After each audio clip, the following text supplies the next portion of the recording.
Good afternoon, everyone. Thank you for being here. We're so happy to see everyone. I see people are still coming in. So as you're doing that, just let me welcome you to this Tuesday or Wednesday. It's Wednesday webinar, Strengthening Social and Emotional Wellbeing for Youth in Care. I'm really pleased to be able to welcome today, and you'll see their pictures and their faces in a little bit, our guest speakers from Salt Lake County Youth Services in Salt Lake City, and more specifically, the Milestone Transitional Living Program. So we'll be hearing from them in just a little bit. As we're getting started today, a couple of housekeeping items. If you're having any trouble with sound or the webinar or anything like that, you can, in your question box, put in either to Esther or Emily, our engineers in the background. Thank you, ladies, very much. Your questions, and they will help you out. And it says that there are no slides showing. So I'm just going to say that out loud, Esther. See what happens. Thanks. We'll check into that. Okay, thanks. And also, if you know, because technology is fun, sometimes you get bumped out. You know, the best advice I ever heard was turn it off, turn it back on. Let's start there, and then we can get you some help if that doesn't work as well. Also, if you have any questions for our presenters today or for me, you can put those in your question box, and we will try to answer as many as possible during our session today. If not, we will make sure and get back to you through email. Next slide, please. If there are slides, that is. So let me introduce you to the Dibble Institute. Some of you know who we are. Others of you may not. So I'm just going to introduce all of us together. This is a picture of Charlie and Helen Dibble. And they are the lovely people who started the Dibble Institute about 30 years ago. And Charlie was an aeronautical engineer, and he recognized that a need in the youth that he both knew and that he served, that they were having some challenges with relationships, especially romantic relationships. So as a problem solver, as engineers are, he put both some time and some money and a lot of effort into program development, building the Dibble Institute, and then also with the effort of having those programs researched so that they could provide information and skills to young people with the hope of them being able to have healthier relationships. Next slide. The Dibble Institute is a national, independent, nonprofit organization, and we publish healthy relationship materials with the hope of building awareness about healthy relationships and also building agency in young people and resilience and offering hope for the future as well. Next slide. Our mission really centers around empowering those teens and those young adults with knowledge and research-based skills to successfully navigate intimate relationships. And since the beginning of the Dibble Institute, over 2 million young people have been reached by using these programs, and because of people just like you doing the great work that you do. Next slide. Now, you heard me mention the word research probably a couple of times, and what is that all about? So notice that, you know, the research that is being done is how we have these programs that we do. They're evidence-informed and evidence-based teaching tools, and they're used throughout the country as well. Next slide. We really believe that relationship education is for everyone. So When we say everyone, we mean everyone, because what do we know? Is there any area of our lives that is not impacted by our relationships? If I show up at work someday and I'm having relationship issues at home or even in the office, it's going to show up in my work. The same thing is true for our young people. When they show up, their relationships impact every area of their life as well. Next slide. So what are we going to cover today? We want to look at the social and emotional needs of the youth that you're serving. And we want to think about and learn about mindfulness exercises and how that can provide opportunities to set some hopeful intentions for them. And then we also are going to hear from Transitional Living Program grantee and how they use mindfulness skills and mind matters in their programs at their homes. And then by the time we end today, we're going to take a little bit of time and do some self-soothing exercises so that both we and those that we serve can show up the best possible. And we're really excited about being able to do this with you today. Next slide. So the big question is, and we have a poll that's going to come up here, is what are the emotional needs of the youth that you serve? Okay, you'll see a variety there. What are some of their emotional and social needs of the youth that you serve?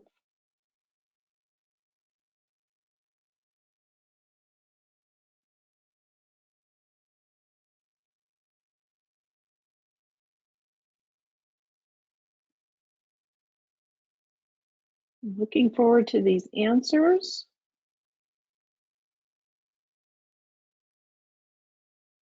Oh, very interesting. We're kind of all over the place here. It looks like the ability to handle strong emotions is right at the top of the list, closely followed by recognizing emotions, both in themselves and in others, right? And then we also have, I mean, we can't discard these things, the safety and the security and paying for a night out with friends. And then there's some other things. So really, all of these are really important to our young people, and this is a way that they become empowered is by learning what their own social and emotional needs are, but also learning some skills in order to build that. There is a bounty of research out there right now and a growing amount of research on the importance of social and emotional well-being. You know, for some, this is also called emotional regulation or even multi-tiered systems. And this social and emotional regulation, or our emotional quotient, is as important, and some people believe even more important than the intellectual quotient. If you are working with young people, you know how they show up emotionally can sometimes really impact the development and the growth of their intellectual intelligence. So we need to and want to address those needs as well. We know that there's really a lot of factors that can impact a person's social and emotional development. If you want to learn more about what Dibble has available besides what's happening on the webinar here today, you can go to our website later on and put that in the search there, and you'll find a lot of great information available. Next slide. So one of the ways that youth can learn about themselves, overcome adversity, and build resilience is through mindfulness, self-soothing skills, and learning emotional regulation. So we want them to know that what has happened to them is not their fault, and that trauma impacts their emotions, their brain, and their bodies. And you see that that really showed up in the poll that they took. If I don't recognize my emotions or how to handle strong emotions, how do I show up for the opportunities that are there for me? One of the things that these mindfulness exercises can also do is to help a person learn how to trust what they think and what they feel. And it helps them to be able to build some of those healthy relationships and set some hopeful intentions. I would really appreciate it if everyone could use the question box. Notice there's not a chat box, but there is a questions box. You could use your questions box to answer this question. What are some of the ways that your youth respond to trauma or ACEs, which stands for Adverse Childhood Experiences? What are some of the ways that your youth handle or respond to ACEs?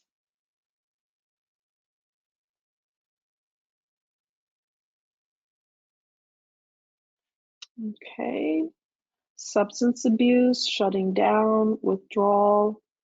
They stay quiet, right? They become anxious, act out, they hide, they have tantrums, avoidance, strong verbal reactions, suicide, depression, aggressive, crying.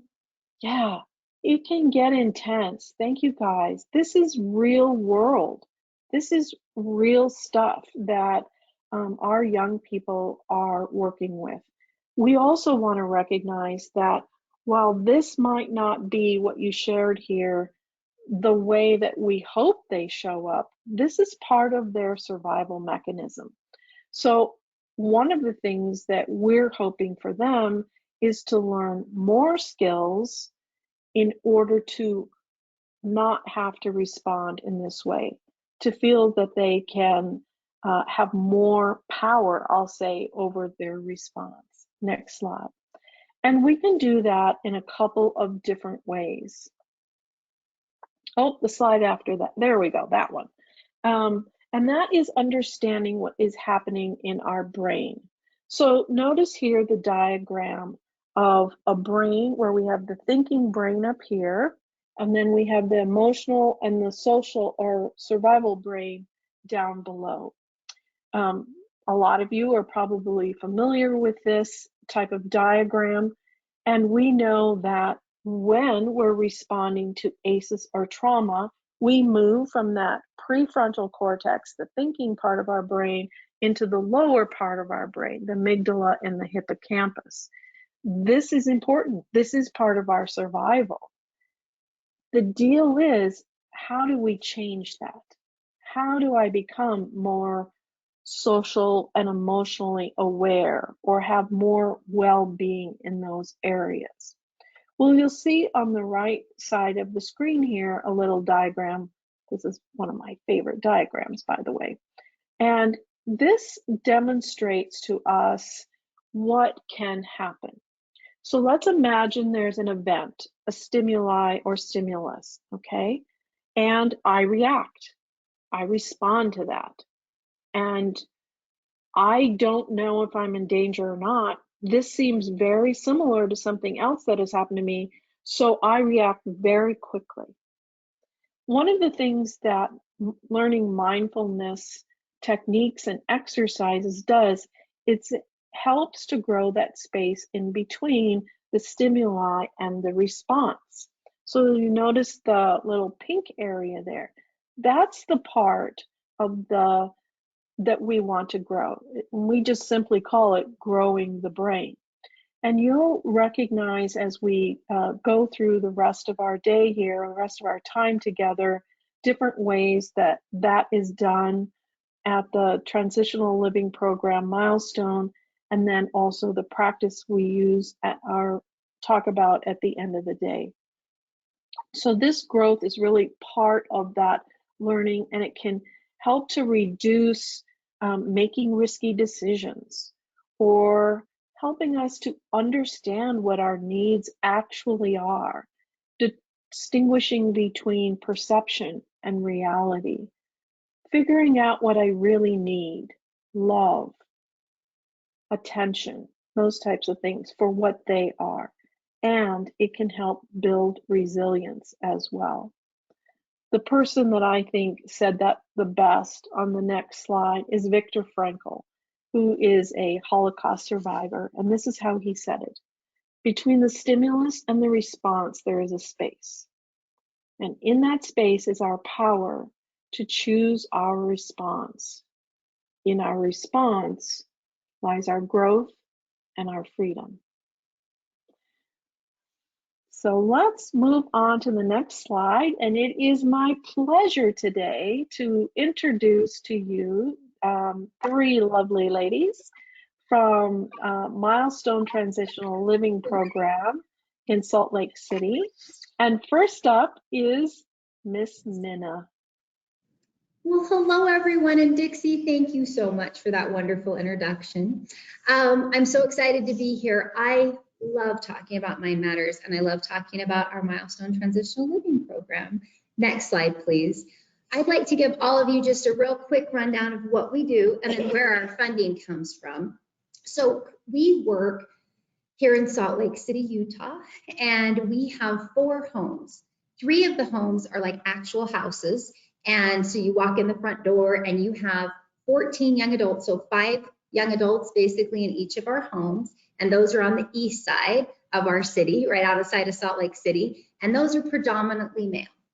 And then in the basement of one of those homes, we were able in 2020 to get our 2 case managers downstairs. So that was really exciting because that meant our staff was living and working on site. So our case managers are there during the week. And then I'm going to introduce you to wonderful Lori a little bit later. But our therapist also works Sunday through Fridays. And so she comes out and is able to work on site.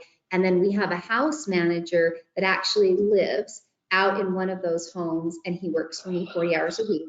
And then I have 2 other house managers, and Maygan, and then another house manager, Dawn, that come out and check in on the homes. And so that's kind of how we're set up. In West Valley City, which is on our west side of Salt Lake City, we have a 4-plex, and that is predominantly female. And so we have 2 double apartments and 2 single apartments. And we say predominantly because we work with young adults that are LGBTQIA+, meaning however that young person identifies is where they're placed. So that could be either on the east side or the west side of our homes.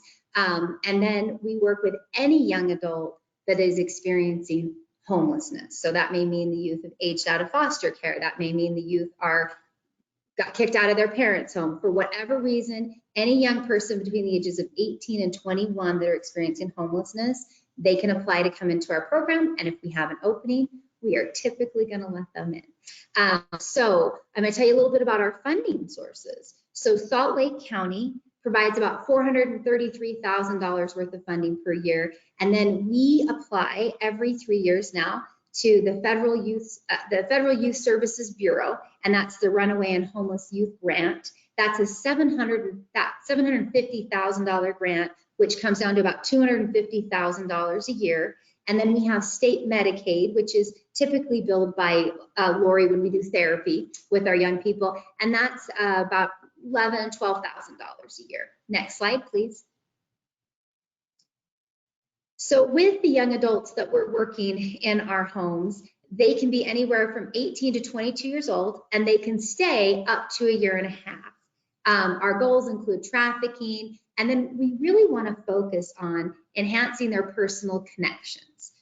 So this is where Mind Matters comes into play. And then enhancing education, employment, and stable housing. So we define a successful transition with a youth that is employed and in stable housing. So while they're in, they could work on maybe their high school diploma, college, trade school. We really want to focus on them being able to be self-sustaining once they leave our program.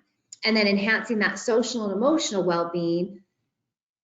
What that really comes down to, and this is maybe as we talk about this is where Mind Matters comes into play. We really want them to find kind of the truth within themselves. How do they socially engage with others? How do they enhance their emotional well-being when they've struggled so much with trauma? And I think that's been historically a pretty real situation, I think, for young people that come into our program. They've experienced some form of trauma, lots of trauma, but certainly all of those levels. Next slide, please.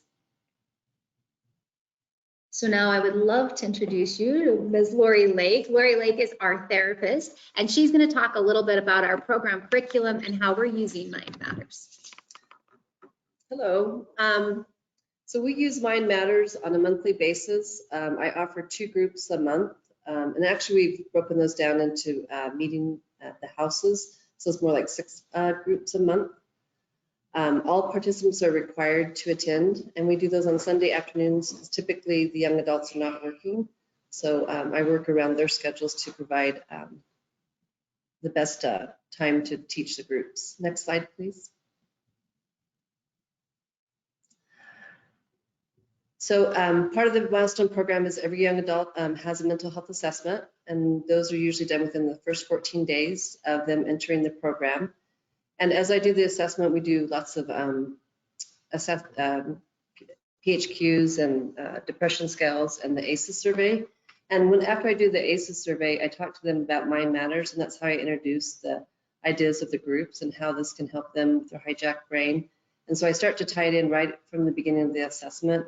And so it's kind of to make it smoother throughout the program as they participate in Milestone. Next slide, please. So we, all of us are trained in trauma-informed care, and one of the ways that really shows up is when we're running groups, and I'm going to have Maygan talk about it, who's one of our house managers. And I'll let Maygan just kind of take it from here. Hi, I'm Maygan. I am the house manager for the West Valley House. One of my ways I really can influence on the trauma-informed care is having been through homelessness myself. I personally had gone through the Milestone program and successfully transitioned, and luckily Mina was willing to hire me to come work for her. And so that's been a really great connection piece with me and the clients of understanding where they are at and where they have been. Also understanding this trauma-informed care. At Youth Services, a lot of our clients have come through this, through the division and through multiple of these programs as youth. And so that's obviously created trauma for them. So they would have a really difficult time just being here at Youth Services to even be able to engage in the groups, let alone look at themselves and really relate it to their themselves as well. And so we did move the groups to the homes.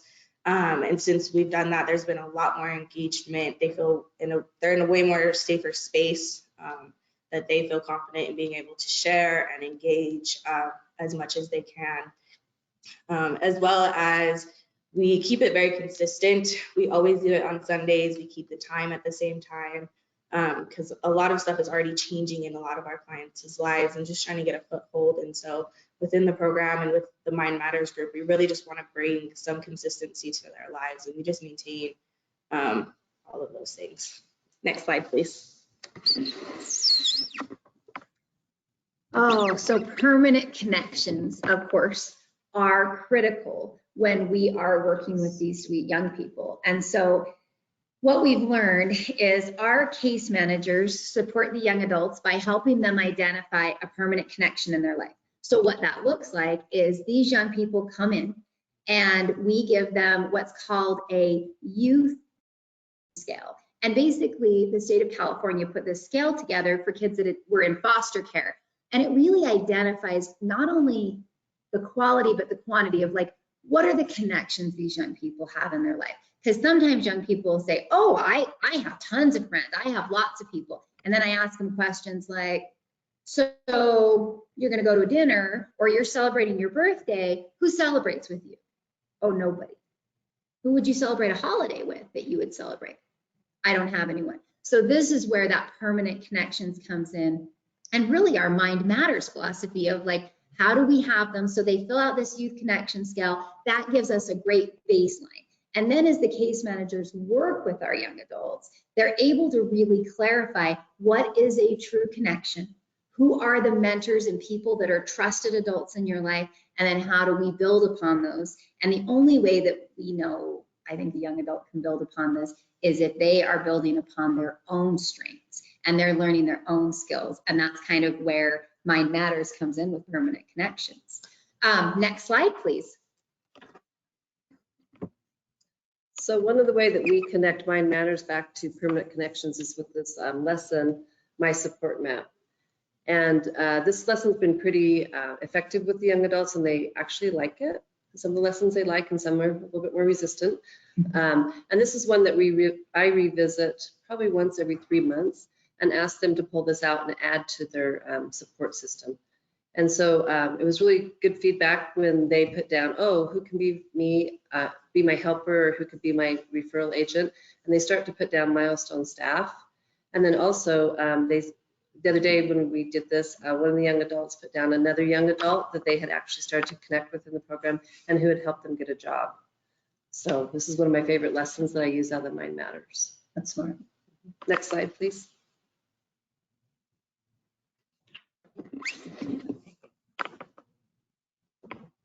Okay, well, you ladies covered that in record time. I'm just saying. So we're looking for some questions from all of you out there. And while you're putting those in your question box, I have a couple of questions for you. So I've done this with these ladies before, and we like to kind of turn this into more of a conversation, I have found. So I would love to hear from all of you, or one of you, if you would, please. How do you think that learning mindfulness techniques, right, has impacted their lives as a whole? But then also, can you give us like any specific examples? I think I can speak on this, having I work with the clients a lot more one-on-one and engage with them quite often. And so a lot of times our clients definitely are frustrating and tend to push our buttons quite a bit. And for me, being able to participate in these Mind Matters groups with my clients, I'm looking and learning the same skills as they are, which allows me that position and that opportunity to provide an example of how to use these skills in daily life and in daily interactions. And so I have this one client who definitely is a struggle for me sometimes, and she can definitely get me really worked up, and I have learned to know to take that break and to be like, hold on, let me take a minute for myself and go breathe before I can engage with you again, because I know it's not going to be a healthy or effective conversation if we're both have our emotions all the way up here, and neither one of us can listen to what the other one is saying. And so it's great to have that opportunity to show them how these skills are useful for them. And I do see them using it too in our conversations of if they get worked up or agitated, they take a minute for themselves and they breathe and they do the deep breathing and they kind of count to themselves. And so these are effective and they're learning it, even though sometimes they act like they don't want to in our groups. Absolutely, absolutely. So it sounds like it's regulation that they're learning, but also for you as house managers or staff that you're practicing it for yourself is really, I'd say, helpful for you, but also for them, right? Yeah, wonderful. Lori or Mina, do you have anything you'd like to add to that? Of your observation in a general or specific sense of learning mindfulness techniques? I think what is so incredible about learning the mindfulness techniques is that it's practice. It's this like consistent, right? So, I mean, you think you've got it down and then you're like, oh, wait, I can still grow from this. I can teach other people this. And then I think what I've realized, or at least my perspective, Lori and I ran these groups for a long time together. And I would see the young adults teaching each other, like later, like they'd have a conflict, right? And when they first come into the program, those conflicts can get heated and even almost aggressive, not physically, but verbally, we're just kind of running our mouth. We're saying some things we later are going to regret. We're making some bad decisions, right? And many of you, I'm sure they're listening, you feel this with me. So what we've realized though is the longer these young people are in the program, and the more we can engage and have these real conversations, and they learn, right? So then it's like you're building this true foundation. And then as another young person comes in and they see this kid that maybe they've been on the streets with, or they know, or whatever, and they see them handling conflict better, wow.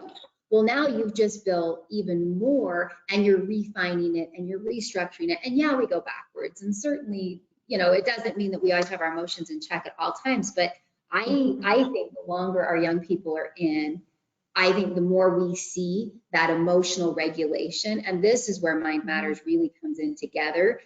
When you have young people that they've just been surviving, right? So the trauma is there, they're just surviving. Well, gosh, when you finally give them a safe place to be, where's my next step? Like, what does this look like for me? So I think learning new communication styles too, that were possibly not accurate in their home. I think, right? I mean, a lot of these guys, I think these are new skills that they did not grow up with. I mean, that's fair to say. They did not grow up talking and communicating and identifying their emotions. They grew up fighting for whatever they could get, and then frequently getting stepped on, or, it was like the loudest kid gets the most, right? The most. And they had to fight for what they have. And now they're learning how to effectively communicate. And I kind of love it, but that's what I see. So I like watching as they grow and the lessons kind of build on each other, that you kind of see that. I think also too, it's in addition to emotional regulation, it's also just understanding other emotions. Like Mina had mentioned, it's being in that survival mode. And a lot of times in survival mode, our first and only emotion is anger, or just that toughness, that tough shell.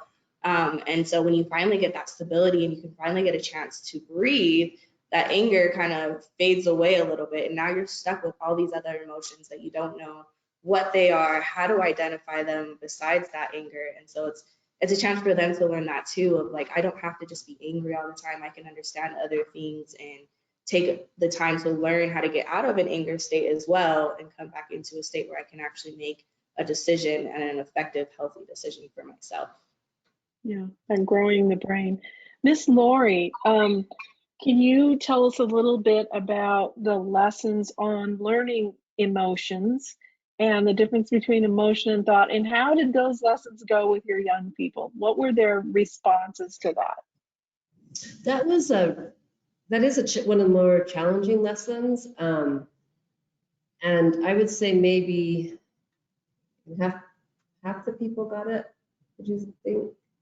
Yeah, I would say about like half. A lot of the times too with the groups, it's like afterwards we have separate discussions, because the terms are so big, or something that they can't like new and grasp in their personal lives. And so I think that one we had a really good conversation afterwards of like, oh, well, these are what these are. Here's how you can kind of like sit with it maybe and explore those emotions. So yeah. And in our current group, we have a couple young adults who like to debate. And so that lesson specifically turned into a little bit of a debate. So, that's a more challenging, but it is a good lesson. And I think it's one that needs to be repeated a couple times before they're really going to get the concept.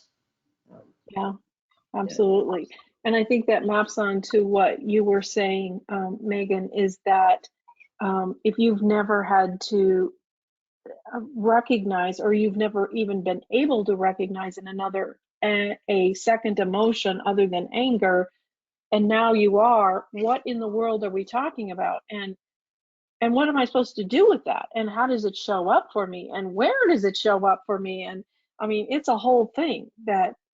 What a learning curve. So Lorri, you're also the therapist at Milestone.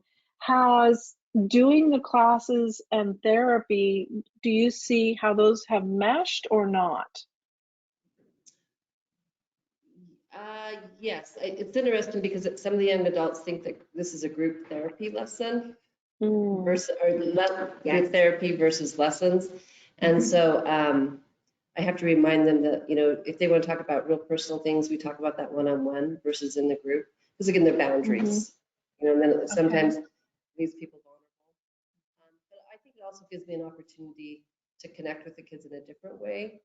Because a lot of our young adults have had therapists that were court ordered, and a lot of times I think in DCFS, my perception is the therapists are the ones that have to hold kids pretty accountable. And so kind of from that authoritarian perspective. So I think they get to see me in a different light by teaching the groups. So it's helpful with my relationship with them. Yeah. And there was a question that showed up in the chat or in the question box here is, do you have to be a therapist to teach Mind Matters? Our side of this is no, and you're all shaking your head, no.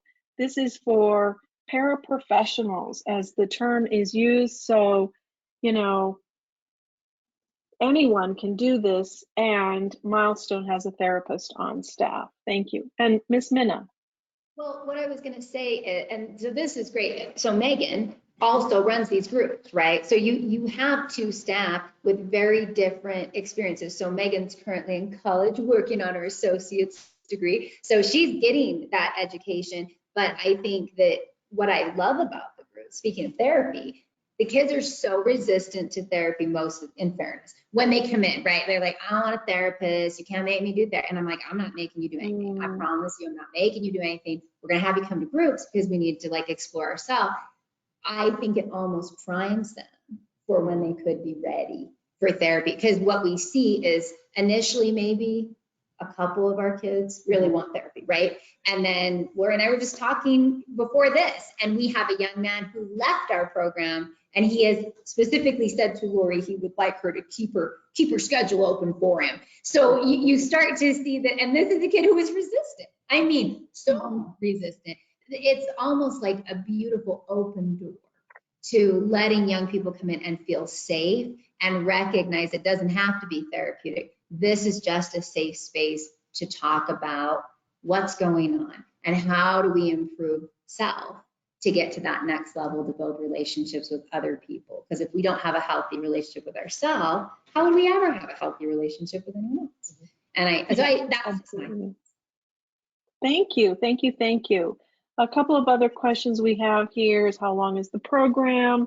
So variations there, we say an hour. For you, when you've delivered these, have they been an hour, more or less? Typically an An hour hour and a half. and a half, okay.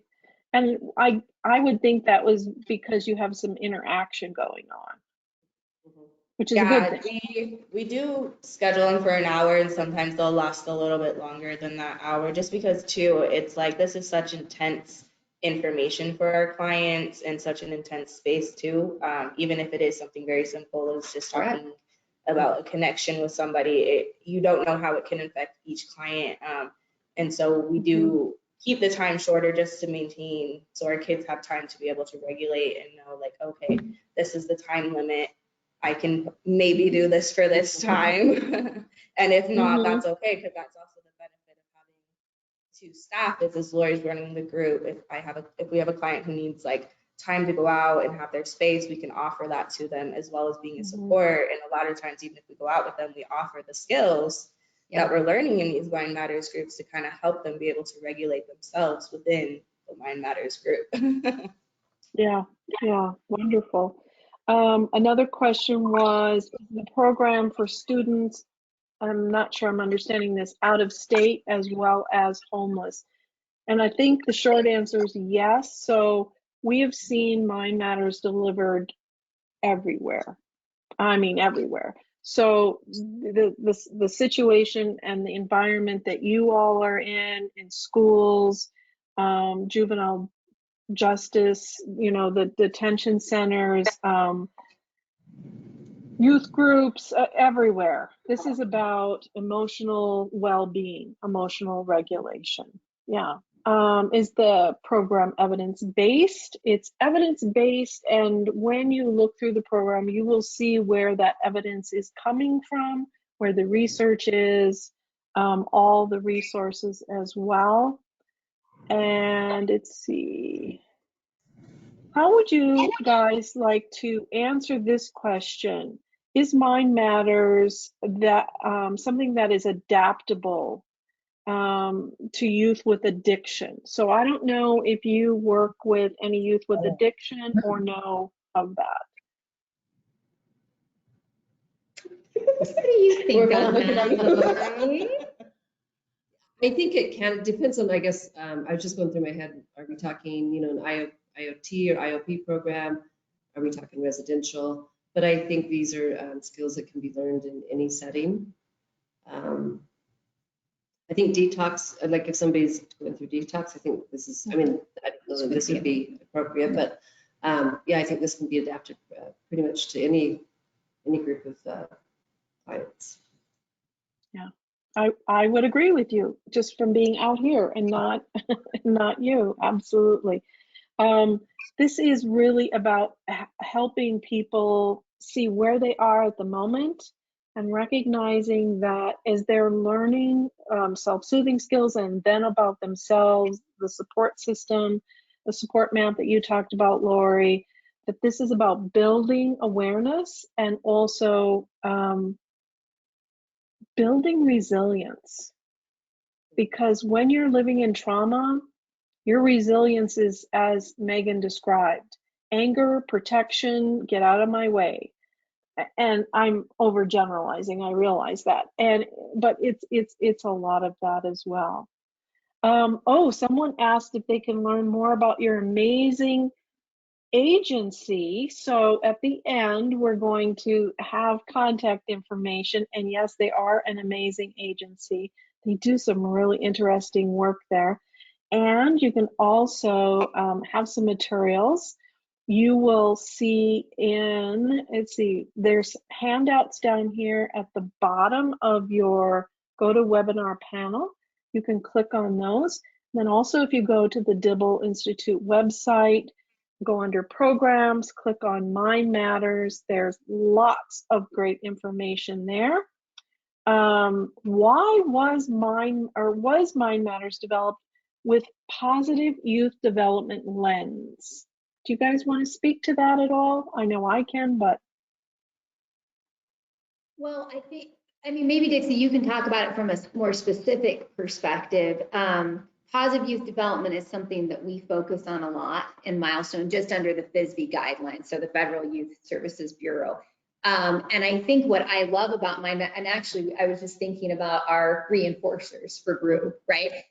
So I think there's a lot of focus on what are we doing right? What are we doing well? How do we keep that focus there? And so, yes, I would say that it fits hand in hand, motivational interviewing, right? Like there's some of these core fundamental philosophies that we all kind of pull into. And I think this bleeds beautifully with it. So for one of our reinforcers for the Mind Matters groups is like Lori was saying, we request that the young adults attend the 2 groups, expectations per month. And for every 2 groups they attend, they get a $10 gift card that we utilize our funding with.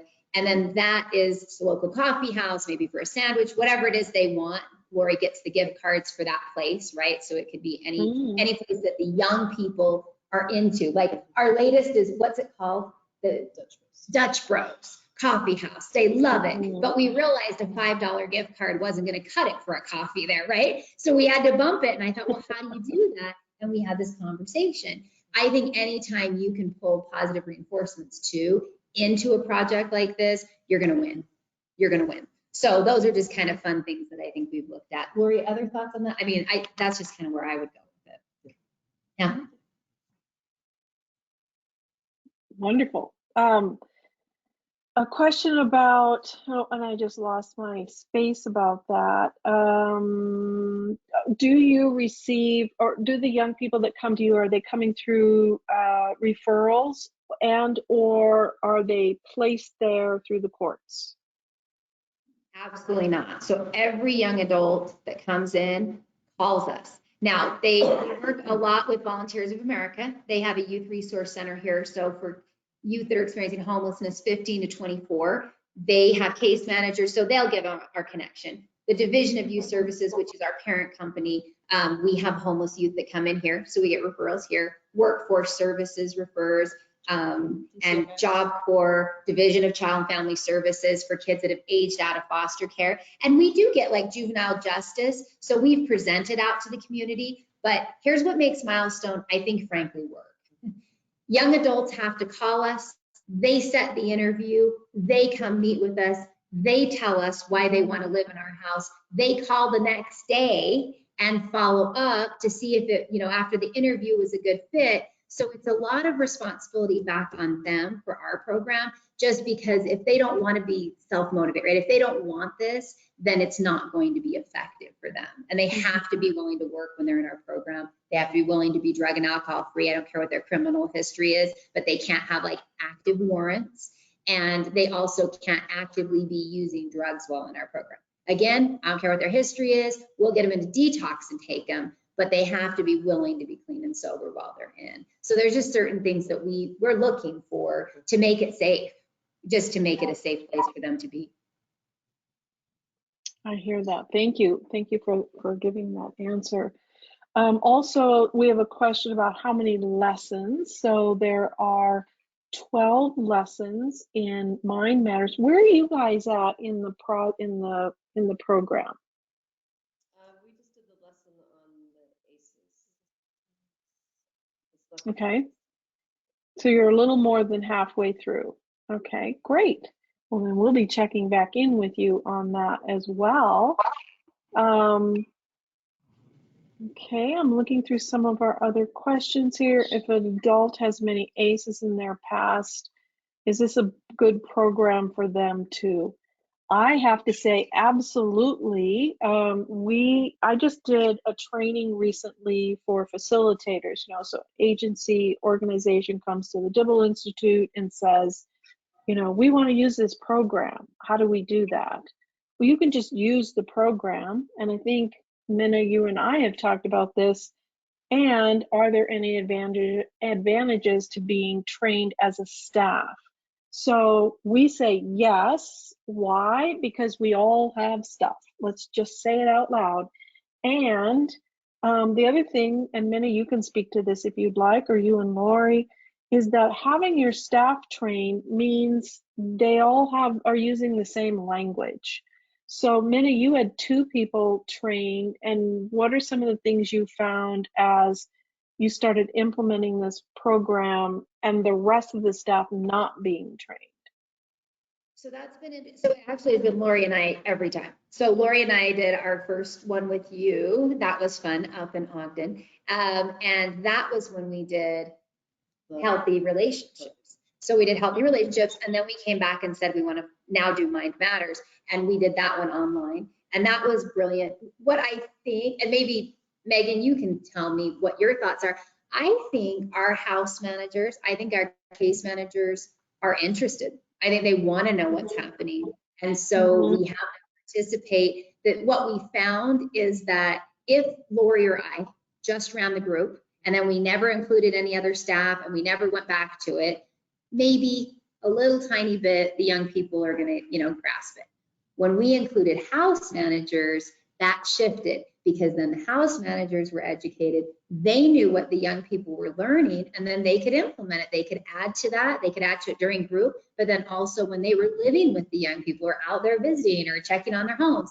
And so I think having staff in those groups, I don't know that it's as required that they must go to the training, but I do think having them participate. And then Lori's been amazing. Dixie, you came back and we talked and we implemented Mind Matters into our calendar. So we do a monthly calendar for all our young adults to know, what community service, when are groups, what's going on in the program. And so Lori now has one tip of the month that she talks about at our house meeting at the beginning of the month, and that's on their calendar. And then every staff member, so case managers, house managers, all of us are aware of that. That goes on their refrigerator.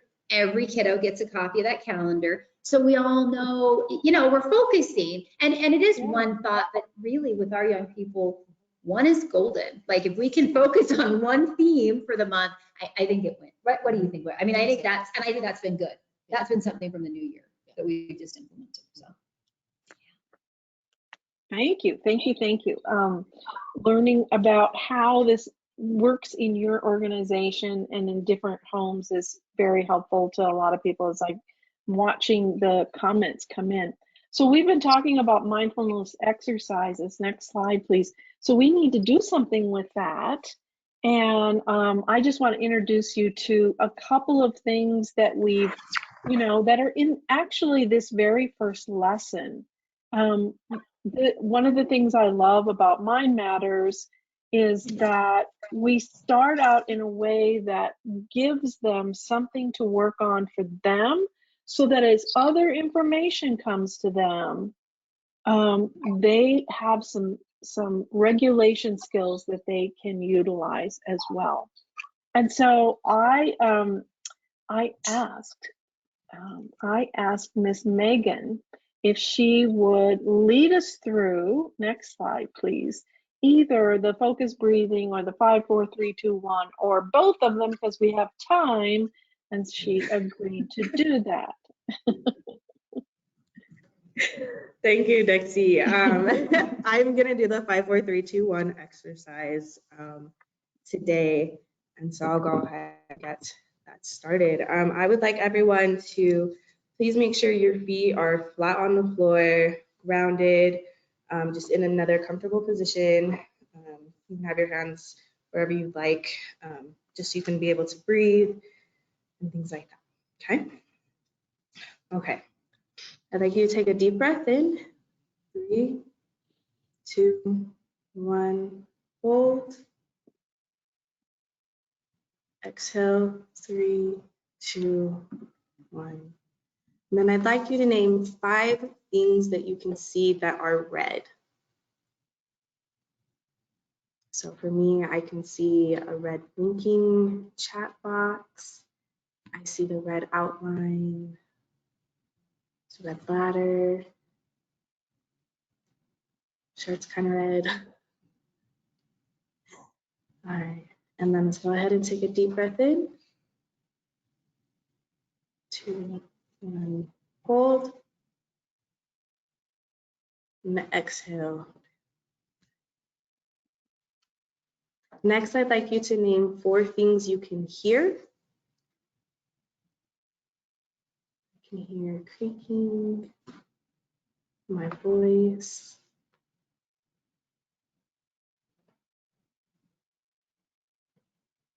Alrighty, let's go ahead and take another deep breath in. 3, 2, 1, hold. 3, 1, exhale. 3, 2, 1. Next, I'd like you to name 3 things you can touch. I can touch the computer, my table. And next, go ahead and take another deep breath in. Hold. Exhale.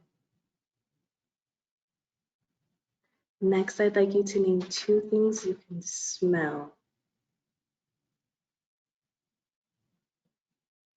Could be your drink, a cup of coffee. Alrighty, let's go ahead and take another deep breath in.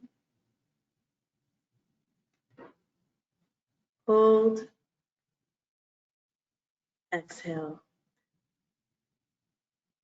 And lastly, I'd like you to name 1 thing you can taste. That means you gotta take a sip of your drink, take a bite of your food. Alrighty, and let's take another deep breath in. Hold.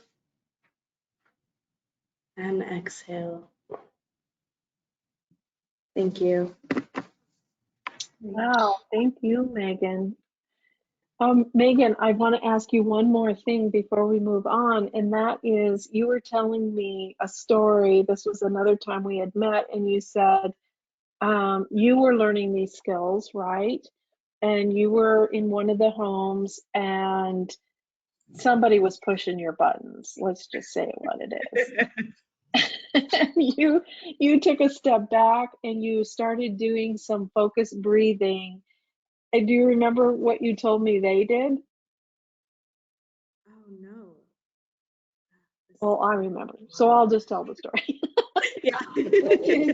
which is you said you started breathing, like very focused breathing, like breath in and breathing out, and they took a step back and they started doing it. You didn't say a thing to them. They just Okay, yeah. started copying what you were doing, and it changed what was happening. All of a sudden everybody was calmer, everything calmed down, you were able to continue your conversation. And I just remember that story because I thought, how impactful was that? And so cool that you were aware that you needed to co-regulate before you could.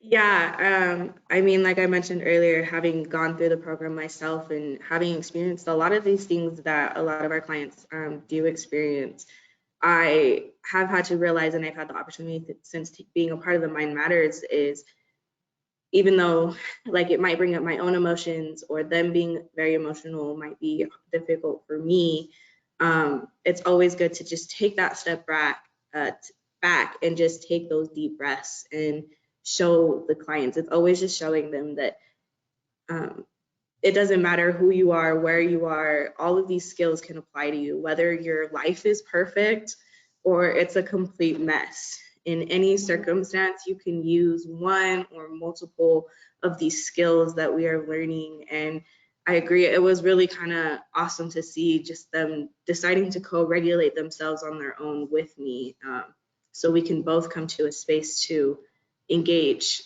healthily with each other. So. Awesome. Thank you very much for sharing that. Next slide, please. So here is some contact information. You want to do a quick screenshot of that. And this same information was on our very first slide. We thank everybody for your questions today. If your question didn't get answered, I'm hoping that the majority of them did. I was kind of scrolling back through here.